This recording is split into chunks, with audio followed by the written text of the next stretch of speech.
창세기 6장 5절로 8절. 이제 다 함께 봉독하겠습니다. 여호와께서 사람의 죄악이 세상에 가득함과 그의 마음으로 생각하는 모든 계획이 항상 악할 뿐임을 보시고 땅 위에 사람 지으셨음을 한탄하사 마음에 근심하시고 이르시되 내가 창조한 사람을 내가 지면에서 쓸어버리되 사람으로부터 가축과 기는 것과 공중의 새까지 그리하리니 이는 내가 그것들을 지었음을 한탄함이니라 하시니라. 그러나 노아는 여호와께 은혜를 입었더라. 아멘. 오늘은 성경의 인물들 그 7번째 시간입니다. 은혜의 사람, 또 은혜를 입은 사람, 또 우리가 또 세상을 구원한 인류의 또 새로운 씨앗, 그렇게 생각하고 있는 노아지요. 이 노아를 성경은 3대 의인으로 이야기합니다. 이것은 사람들이 정한 것이 아니라 하나님이 에스겔 선지자를 통하여 그렇게 말씀하셨어요. 세 사람의 의인이 있다. 에스겔서 14장 14절 말씀 같이 읽어보죠. 시작. 비록 노아, 다니엘, 욥 이 세 사람이 거기에 있을지라도 그들은 자기의 공의로 자기의 생명만 건지리라. 나 주 여호와의 말이니라. 에스겔은 바벨론이라는 곳에 이미 포로로 붙잡혀 갔어요. 그 포로로 붙잡혀간 그 시대 동안에 하나님은 무엇을 보여주느냐? 바벨론 포로로 끌려간 그들을 봐라 이거죠. 예루살렘을 향하여 끊임없이 경고하는 거예요. 그러면 예루살렘에 남아있는 사람들은 어때야 되겠냐 이거죠. 아유, 하나님 앞에 회개하고 다시 우리가 범죄하지 않겠습니다. 하나님이 약속하신 대로 이렇게 전쟁에서 우리가 포로로 끌려가거든 그때라도 하나님의 성전을 바라보며 기도할 때 하나님이 회복시켜 주실 줄 믿습니다. 하나님 앞에 회개하고 내 모든 것을 내려놓습니다 라고 하는 기도가 있어야 되지 않겠습니까? 그리고 또 하나님의 말씀을 따라 써야지요. 그런데 포로로 끌려가는 그 모습을 보고도 이스라엘 백성들은 귀를 닫았고 마음을 닫았어요. 그런데 어느 때 선지자를 찾아왔느냐? 그들 마음에 두려움이 있을 때는 찾아온 거예요. 우리가 점쟁이들을 언제 찾아가요? 두려운 마음이 들 때 찾아가는 거예요. 혹시나 뭔가 잘못되는 일이 있을까 싶을 때 찾아가는 거예요. 또는 호기심이 있을 때도 찾아가지요. 또는 재미로 찾아가요. 아주 신실하게 믿고 신실하게 그 말씀을 듣고 따르겠다는 마음으로 찾아가는 이들은 별로 없습니다. 이스라엘 백성들의 모습이 그런 거예요. 하나님의 말씀에 귀를 닫고 마음은 닫았는데 어느 때에 이러다가 우리가 더 혼나는 거 아니야? 우리 한번 미래나 점쳐볼까? 라고 하는 마음으로 선지자들 찾아가요. 우리가 이렇게 고난을 당했는데 어떻게 하면 좋겠습니까? 정말로 마음을 열고 귀를 열어서 하나님의 말씀을 듣겠다라고 하는 것이 아니라 그냥 미래만 알고 싶은 거예요. 두려운 마음만은 해소하고 싶은 거예요. 그때 하나님이 비록 노아, 욥, 다니엘 이 세 사람이 너희 중에 있을지라도 그들조차도 그들의 자녀도 구원하지 못하고 그들의 생명만 구원하리라 라고 하시는 말씀이었어요. 하나님이 인정하는 패역한 그 시대 속에서도 의인이 되었던 그 세 사람, 그 중에 첫 번째가 바로 이 노아인 거죠. 600세가 되던 해에 홍수를 경험했고 홍수 이후에 350년의 세상을 보게 됩니다. 이미 그 350년 동안 또다시 그 죄가 번져나가는 모습을 노아는 분명히 목격을 했을 거예요. 그런데도 불구하고 하나님은 왜 이러한 노아를 통해서 은혜를 베푸셨느냐라고 하는 거죠. 그래서 우리가 노아라고 하는 것을 생각할 때 의인이라고 하는 그것을 어떤 딱 정해놓지 말고 노아가 의인이라기보다 하나님이 왜 노아에게 은혜를 베푸셨는가? 또 하나님은 어떠한 사람에게 은혜를 베푸시고 어떠한 상황 속에 있는 사람들에게 은혜의 하나님이 되시는가를 오늘 말씀을 통해 한번 더 깊이 생각해 보는 시간이 되었으면 좋겠습니다. 오늘 본문에 우리가 읽지는 않았지만요, 창세기 6장 3절을 보면 노아의 시대를 특징 짓는 이야기가 나옵니다. 같이 한번 읽어볼게요. 시작. 여호와께서 이르시되 나의 영이 영원히 사람과 함께하지 아니하리니 이는 그들이 육신이 됨이라. 그러나 그들의 날은 120년이 되리라 하시니라. 무슨 얘기를 하고 있습니까? 하나님의 아들들이 일어나서 사람의 딸들과 결혼하기 시작합니다. 그것을 6장 3절에서는 아니요, 앞에 6장 3절을 보여주시면 돼요. 그 3절에서는 이는 그들이 육신이 됨이라 라고 말을 하고 있죠. 자, 노아의 시대의 첫 번째는 바로 세상과 동화되고 그리고 하나님의 뜻이 변질되는 시대였다라는 거예요. 그들이 육신이 되었다. 하나님의 아들들이 육신이 되었다.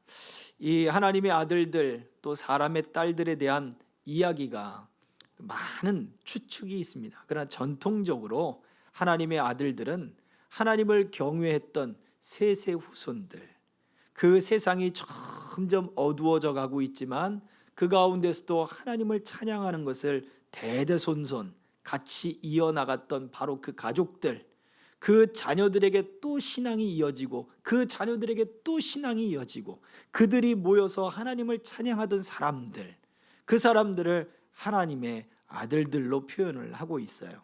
사람의 딸들은 또 누굴까요? 바로 경건하지 않은 그러한 사람들의 자손들을 이야기하죠. 그래서 가인의 후손들로 보는 것이 전통적인 견해입니다. 하나님의 아들들은 셋의 자녀들, 또 사람의 딸들은 가인의 후손들, 이들로 인해서, 그런데 두 종족이 서로 다르면 좋지 않냐 이거지요. 그런데 특징적으로 하나님을 경배하는 사람들과 그렇지 않은 사람들로 나눠져 버리는 거예요. 그래서 그들이 육신이 되었다, 사람이 되었다는 것은 영적인 존재가 사람이 된 것이 아니라 그들이 가지고 있었던 하나님을 경외하는 믿음, 하나님을 향하여 마음이 열리고 하나님의 말씀을 듣고자 하는 그 마음들이 어떻게 해요? 점점 사람처럼 하나님의 말씀에 그 마음을 닫고 하나님의 그 음성에 귀를 닫으면서 언제만 하나님 뭔가 필요한 게 있는데요, 내가 원할 때만 하나님께로 나가는, 점점 사람에게 동화되어 가더라 이거예요. 내가 필요할 때 하나님 찾는 거지 내 응답이 중요한 것이지 하나님의 뜻이 중요한 게 아니더라 이거예요. 하나님 앞에 그렇게 금식하고 기도하는 것이 그저 내 뜻을 하나님을 움직여서 관철시키려 하는 것이지 하나님의 뜻이 이 땅 가운데, 하나님의 뜻이 내 속에 이루어지는 것을 원하는 것이 아니었더라 이거예요. 그것이 바로 세상과 같아지는 것, 점점 세상처럼 되어가는 것, 바로 그러한 시대가 바로 노아의 시대였습니다. 그 결과가 어떻습니까? 6장 4절에 보면 당시에 네피림이 있었고 땅에는 네피림이 있었고 그 후에도 하나님의 아들들이 사람의 딸들에게 들어와 자식을 낳았다라고 이야기를 해요. 6장 4절이에요. 그래서 그들은 용사가 됐고 고대의 명성이 있는 사람들이다라고 이야기를 한 거지요. 용사가 됐고 명성이 있는 사람들이라.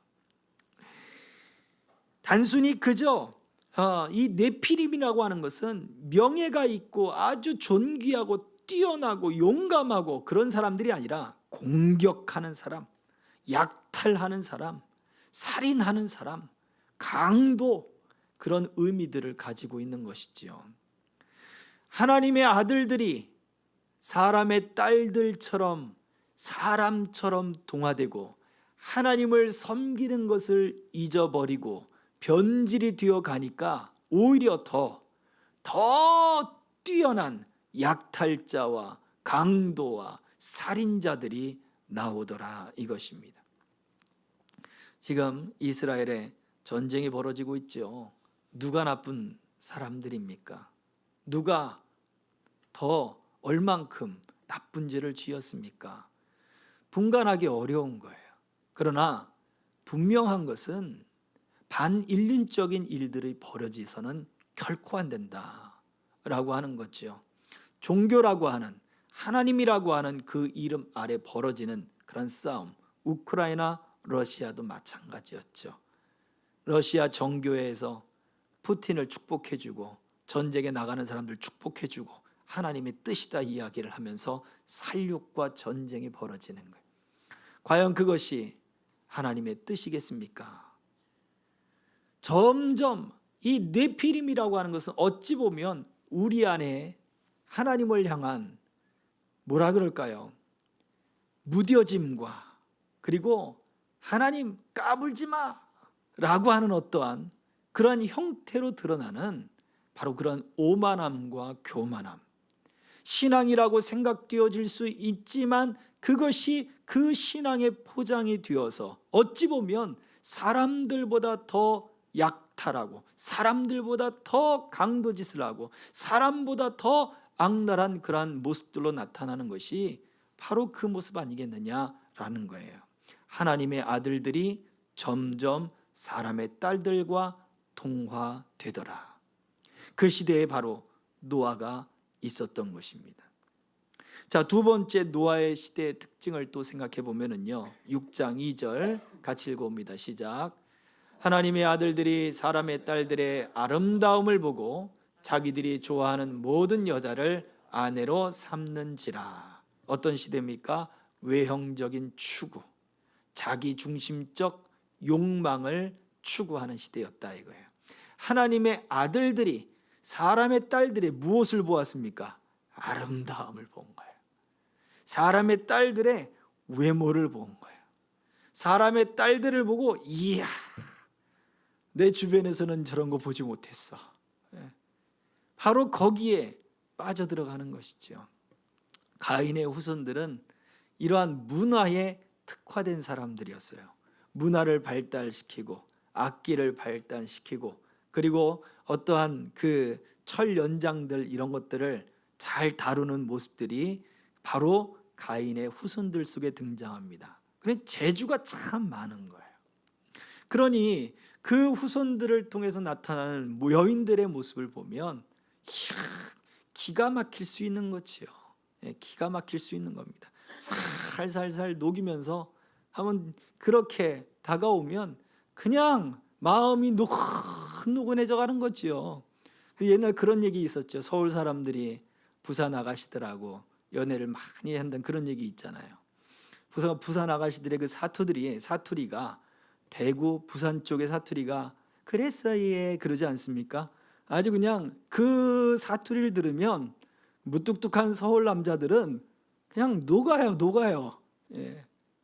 저는 그 부산 옆에 양산 그 가까운 마산에 있는 여인과 결혼을 했지만 그랬어 예 하고 하지는 않아요. 거기는 또 바닷가 가까운 아주 거친 말들을 좀 사용하긴 합니다만 어쨌거나 사람의 딸들이 하나님의 아들들이 볼 때 이야 내가 바라는 여인상이다.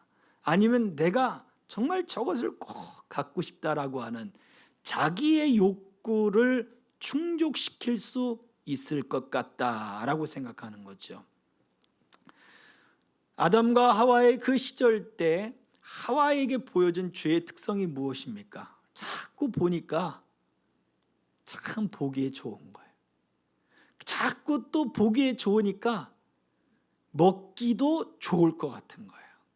그리고 정말 또 보니까 먹고 내게 지혜가 생길 것 같은 그러한 생각이 일어나는 거예요.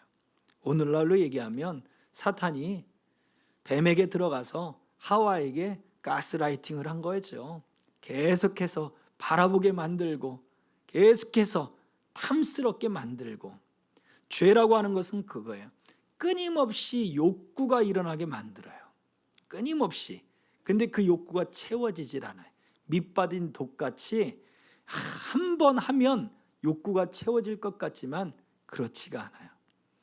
끊임없이 들이부어도 그 욕구가 채워지지 않아요. 이게 바로 끊어야 될 죄의 모습이었더라라는 거지요.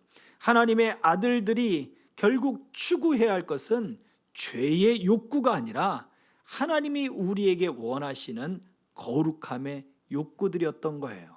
세상의 것들로 채울 것이 아니라 하나님의 것들로 채워나가는 것, 그것이 바로 하나님의 아들들이 갖춰야 할 모습인데, 죄의 출발점은 바로 이러한 외형적인 것, 그리고 자기 중심적인 것을 채우고자 하는 욕망 때문이더라라는 거죠. 그 시대가 바로 노아의 시대입니다. 그러니 예수님은 이 땅에 오셔가지고 그 사람들 앞에 오늘 때가 어떤 때와 같으냐, 바로 노아의 때와 같다 이거죠. 시집가고 장가가고 그리고 밭 사고 소 사고 그냥 일상적인 생활에 외형적인 생활들을 추구하는 거지요. 자기들에게 필요한 일들을 위해서 열심히 살아가요. 그러나 하나님의 뜻을 쫓지는 않아요. 내게 주어진 일을 열심히 살아갈 뿐이에요. 잘못된 것은 아니지요. 그러나 거기에 더해서 하나님의 말씀, 하나님의 뜻, 하나님의 계획, 이러한 하나님을 향하여 우리 마음을 열고 인생을 생각해야 할 것이 분명히 있더라라는 것이었습니다. 바로 이러한 시대에 은혜가 빛나는 시대가 되었습니다. 바로 첫 번째, 하나님은 이처럼 어두운 때, 타락한 시대에서도 경건한 사람이 있게 했다라는 거예요. 타락한 시대에도 경건한 사람은 있더라. 창세기 6장 7절과 8절을 같이 읽어봅니다. 시작. 이르시되 내가 창조한 사람을 내가 지면에서 쓸어버리되 사람으로부터 가축과 기는 것과 공중의 새까지 그리하리니 이는 내가 그것들을 지었음을 한탄함이니라 하시니라. 그러나 노아는 여호와께 은혜를 입었더라. 하나님은 창조한 사람, 그리고 지면에 있는 모든 생물들, 심지어 공중의 새까지도 다 쓸어버릴 것이다 라고 말씀을 하셨어요. 그냥 인류에게만 닥친 심판이 아니라 사람으로 말미암아 사람이 다스려야 할 모든 만물까지도 다 심판을 받게 될 것이다 라고 말씀하시는 그 상황 속에서도 바로 그러나 노아는 여호와께 은혜를 입었더라. 하나님 앞에 경건한 사람들이 있더라 라는 것입니다. 엘리야가 크게 실망하여서 하나님이 이 북이스라엘에는 내가 그렇게 열심을 내도 하나님을 향하여 마음을 돌이키지도 않고 하나님을 섬기는 사람이 한 사람도 없습니다. 내가 이렇게 열심을 내고 하나님의 뜻을 나타내는데도 하나님 아무 소용이 없습니다. 이제 족합니다. 나를 그냥 데리고 가주십시오. 기도하지 않습니까? 그래서 하나님이 호렙산에 가게 하시죠. 그 호렙산에 가서 하나님은 엘리야에게 뭐라고 말씀하십니까? 첫 번째 말이 그거예요. 네가 왜 여기 있느냐 이거죠. 왜 네가 있어야 할 북이스라엘에 있지 않고 호렙산에 와 있냐 이거예요. 그리고 또 무엇을 말하십니까? 바알에게 무릎 꿇지 않은 7천인이 바로 그 나라에 있다라고 말씀을 하고 있어요. 바알에게 무릎 꿇지 않은 그 열심이 아무도 티나지 않게 숨죽여서 하나님을 향한 열정을 가지고 열심을 가지고 그들이 살아 존재하며 하나님을 섬기고 있는 거예요. 엘리야만 특별합니까? 아니에요. 성경은 엘리야도 우리와 성정이 같은 사람이라고 이야기해요. 똑같은 사람이라고 이야기하고 있는 거지요. 그렇다면 엘리야의 열심과 그 숨어 지내던 7,000명 중에 그 한 사람의 열심은 같은 거예요. 이걸 생각해 보면 나 혼자서 신앙의 열심을 다 가지고 있는 것처럼 보이지요? 아니란 말이에요. 나보다 더 하나님의 나라를 침노하기 위해서 그 하나님 앞에 열심을 내는 사람들이 있더라 이거예요. 그러니 저와 여러분들도 하나님 앞에 은혜를 입기 위해서 무엇을 해야 됩니까? 영적인 열심을 가져야 된다, 이거죠. 그러나 노아는 하나님께 은혜를 입었더라. 많은 사람들이 아직도 이 시대가 노아의 시대처럼 세상과 동화가 되어가고, 노아의 시대처럼 영적인 것, 하나님의 나라의 일을 잃어버리고 외형적이고 자기중심 것을 찾아간다 할지라도, 그러나 그 시대 속에 하나님이 찾는 사람이 바로 내가 되어야 될 것이다. 그렇게 되야 되지 않겠습니까? 할렐루야. 하나님이 내가 이 복을 누구에게 주어야 될 텐데 라고 그 복을 들고 사람을 쭉 살펴보실 때, 바로 눈에 띄는 사람, 그 사람이 누가 되어야 돼요? 내가 되어야 되는 거예요. 내가 되어야 되는 거예요.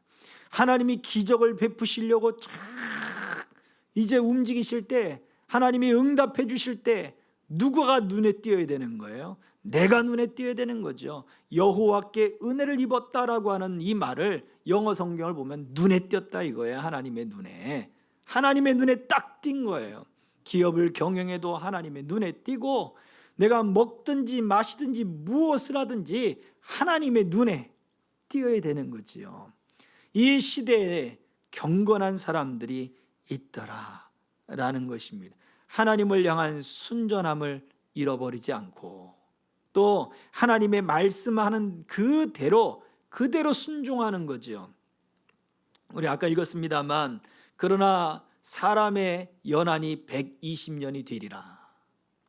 그들이 육체가 되었고 내가 그들을 심판할 것인데 그들의 기한이 120년이 될 것이다 라고 하는 이 말씀에서, 노아가 방주를 몇 년 동안 지었느냐? 120년 동안 지었을 것이다, 그렇게 추측을 하기도 하는 거예요. 그 당시 무슨 연장이 있었겠습니까? 그러니 오래 걸리긴 했을 거예요. 120년까지는 아니어도 오래 걸렸을 것입니다.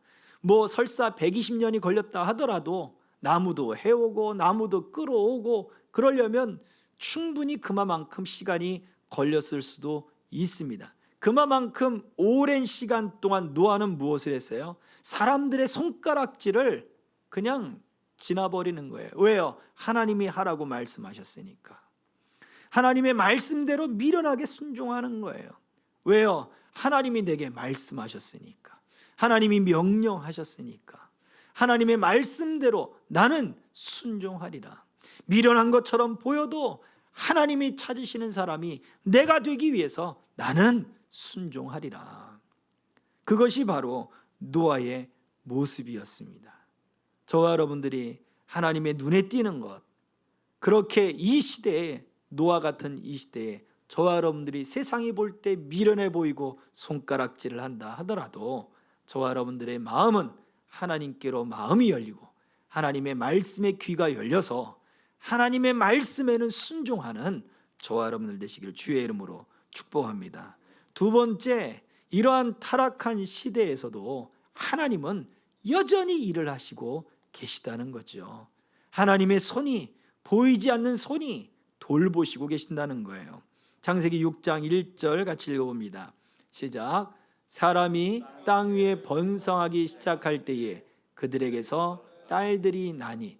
자, 그들에게서 딸들이 났어요. 사람의 딸들이 태어났어요. 그런데 보세요. 사람이 땅 위에 번성하기 시작할 때, 하나님이 아담과 하와에게 복 주시면서 뭐라고 말씀하셨습니까? 생육하고 번성하여 땅에 충만하라 이거죠. 그렇다면 가인의 후손은 번성하지 않았겠냐 이거예요. 가인의 후손도 번성한 것입니다. 아브라함의 그 사라를 통하여 낳은 이삭이 아닌 그 앞서서 사라의 그 종을 통해서 태어난 이스마엘도 하나님은 12방백이 되게 했어요. 어마어마하게.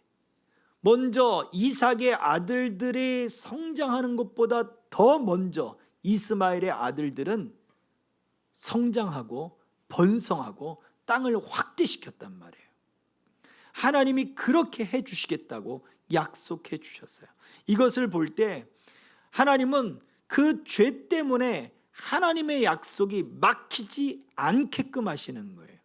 똑같이 동일하게 하나님은 모든 기회를 거룩한 자나 거룩하지 않은 자나 동일하게 기회들을 지금도 제공하고 계신 거예요.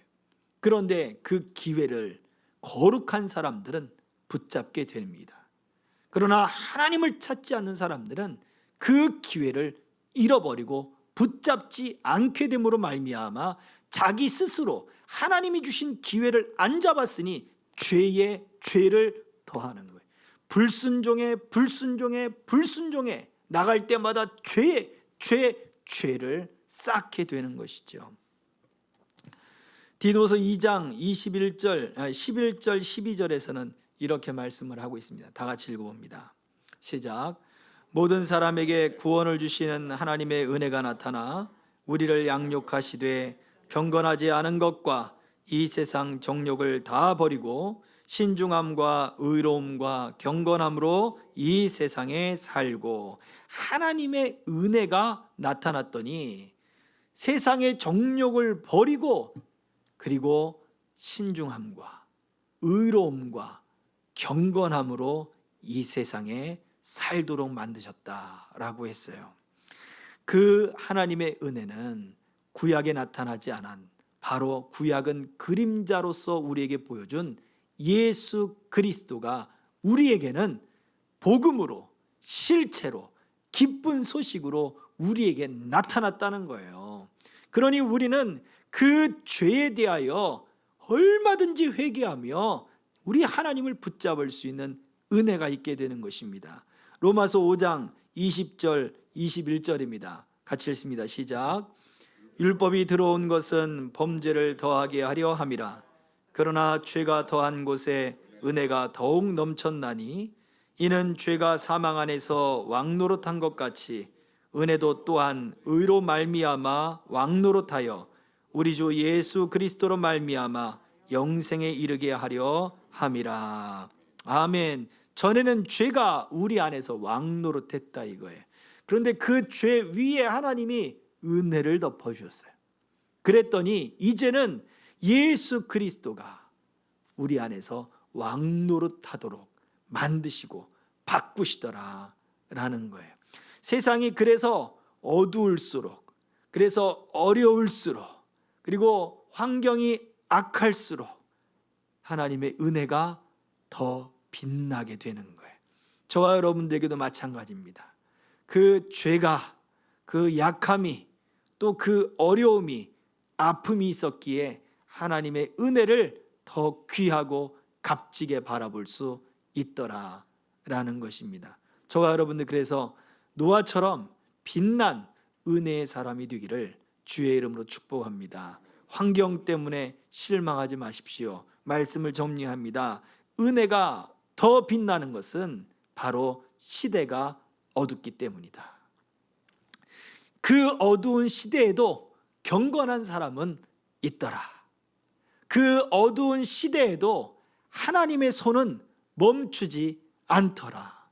그 약속을 붙잡는 자, 하나님의 은혜를 사모하는 자, 하나님께 경건한 자, 하나님은 그들을 사용하신다.